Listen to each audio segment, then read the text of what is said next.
आज हम देख रहे हैं कि एम्पियर से वाट कैसे निकालते हैं। तो अब हम बात करते हैं सिंगल फेज़ की।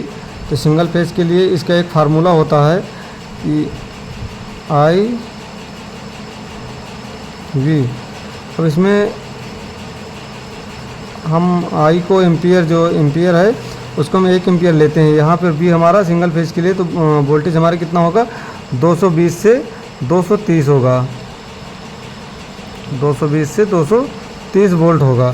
तो यहाँ पे हमें 220 वोल्ट माना है। तो 20 पावर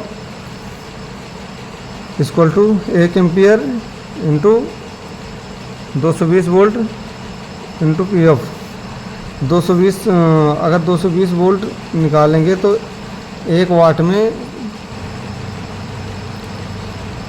तो 1 एम्पियर में हमारा 220 वाट हो जाएगा। अब अगर हम पीएफ को जोड़ दें, पावर फैक्टर, पीएफ यानी पावर फैक्टर को अगर हम जोड़ेंगे तो 0.8 जोड़ेंगे तो इसका हमें आ जाएगा टोटली 176।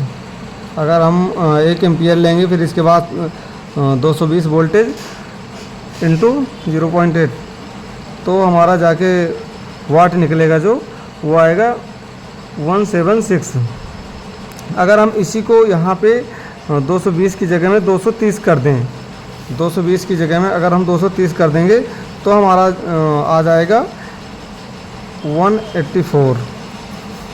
टोटल वाट हमारे आ जाएंगे 184। और अगर हम यही 3 फेज़ के लिए देखते हैं तो हम 3 फेज़ में अब कैलकुलेशन करेंगे तो हमारा 3 फेज़ में आएगा। 3 फेज़ के लिए जब हम देखेंगे तो हमारा पावर वही सेम रहेगा, जो हमारा सूत्र है सेम रहेगा। Power equal to current into voltage into P F √3। सिर्फ चेंज होगा जो हमारा √3 चेंज होगा। तो अब हम यहाँ पे अगर देखते हैं तो पावर इक्वल टू, हमने 1 एम्पियर का यहाँ पे निकालना है हमें, तो 1 के बाद जो हमारा वोल्टेज होगा, 3 फेज़ का जो वोल्टेज होता है वो हमारा 415 से 420 के समथिंग होता है हमारा जो वोल्टेज होता है। तो हम 415 ना मान के हम 420 सीधे कर देते हैं, क्योंकि 420 में क्या होता है कि 420 में हमारा जो वाट निकल के आएगा वो प्रॉपर निकल के आएगा या मैक्सिमम निकल के आ जाएगा। तो हम इसको अगर देखेंगे तो यहाँ पे हमारा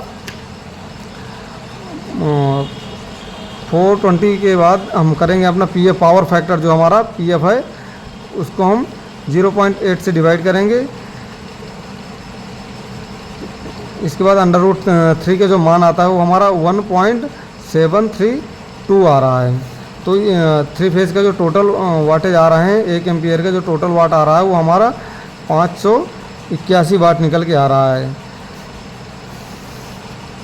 और अगर हम डीसी की बात करें तो डीसी का भी लगभग सेम ही प्रोसेस है।